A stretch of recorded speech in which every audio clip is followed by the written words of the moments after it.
The Black Panthers were formed in 1966 by college students Huey P. Newton and Bobby Seale. And in a nutshell, it was all about community reform, improving the lives of all the people who are being neglected or left behind by society. All in all, they ran about 60 community programs, which would later be named survival programs. And I'm going to run through just a few of them in this video. By the way, if you've got any personal experience with the Black Panthers, I really want you to share your stories in the comments. Everything in this video comes from stuff that I've researched, but I do think it's way more valuable and impactful to hear real life experiences from the people who live there. One of the most well-known programs was the Free Breakfast for Children program. This basically ensured that kids from deprived and neglected communities were able to survive. Poorer families simply couldn't afford to feed their kids before sending them off to school. Giving them a decent breakfast ensured that they'd have the best start to the day and would have a greater chance of being able to focus in school. The program was such a success that in its first year, more than 10,000 children across America were provided with a nutritious breakfast each day before school. This also happened in conjunction with Newton and Seale founding the Oakland Community School, providing a high level of education for 150 children coming from poor and impoverished communities. On a similar note, they also ran a free food program which would help families who were struggling. They would subsidize grocery purchases but also provide the staple foods for free, including stuff like fruit and veg,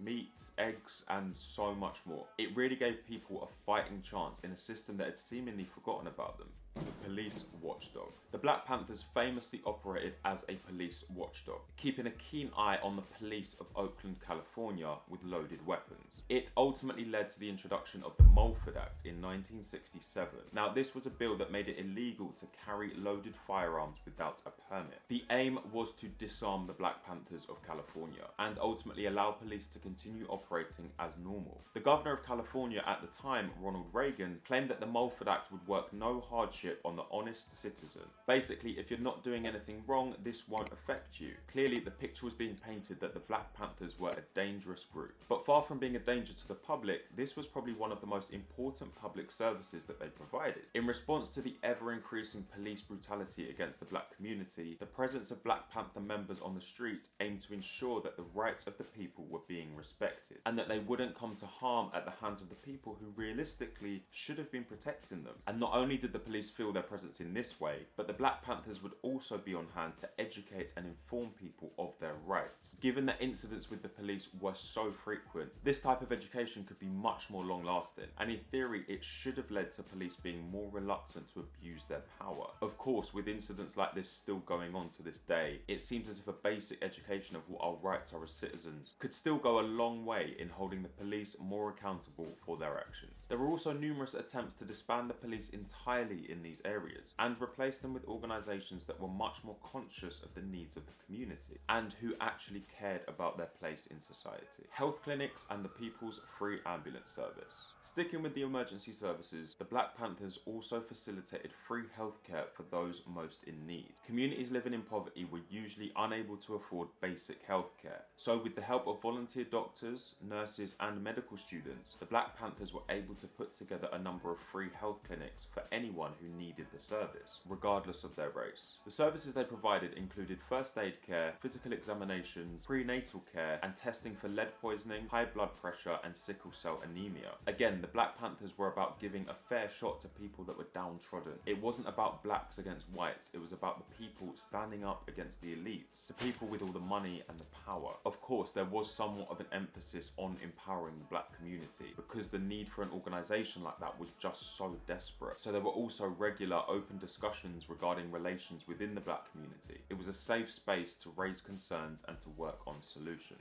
Along with all of this, the Black Panthers also provided a free ambulance service which would remove all of the logistics that prevent immediate access to urgent healthcare. This was sparked on the 17th of October 1970 when a 15-year-old boy was shot. Ambulance crews arrived and refused to treat him on the basis that they had no authorization. This ultimately led to the boy's death. The Black Panthers managed to get hold of an old hearse which they repurposed as an ambulance, and with the party members undergoing medical training, they were ready to launch the next phase of their healthcare system. It ultimately ran for 2 years, but during that time they were able to run a 24-hour rapid response service made up of fully qualified party members for those who couldn't afford standard healthcare. Seniors against a fearful environment. What would you expect from your politicians if you raised concerns about the safety of your streets? Well, if they were to act on it at all, it would probably be to put more police on the streets. Now, this was actually the initial approach of the elderly residents of Oakland, California. In fact, they went directly to the police to ask for more support in creating safer neighborhoods, and they simply weren't heard. They then approached the Black Panthers, and the organization SAFE was created. Seniors Against a Fearful Environment aimed at teaching self-defense to older residents of Oakland, in order for them to be more confident against muggings, robberies, and other types of attack. They also provided a free transport service which took residents to and from the bank so that they could conduct their transactions safely. The Black Panther newspaper. The newspaper began in 1967 as a modest 4-page newsletter distributed locally around Oakland, California. Its aim was to promote the work of the party and to tell the stories of African American communities in a hope to rally support and raise awareness for the realities faced by much of America. It's so easy to overlook the importance of this one. Today, we can all share whatever we want in a split second, whether it's a great story of someone who succeeded against the odds or a video that clearly displays an act of oppression. We can get it seen by millions of people in an instant. But obviously, it wasn't like that in the 60s. To share any kind of news on a large scale, you had to go through official channels, be it TV, radio, newspapers, which would obviously be heavily censored or regulated. So to be able to distribute their own news across the whole of America would have been a huge help in developing a more united spirit amongst communities across the country. And during its peak, it was selling 300,000 copies a week across America and internationally, before ceasing publication in 1980. The party wasn't without its problems, specifically Huey Newton,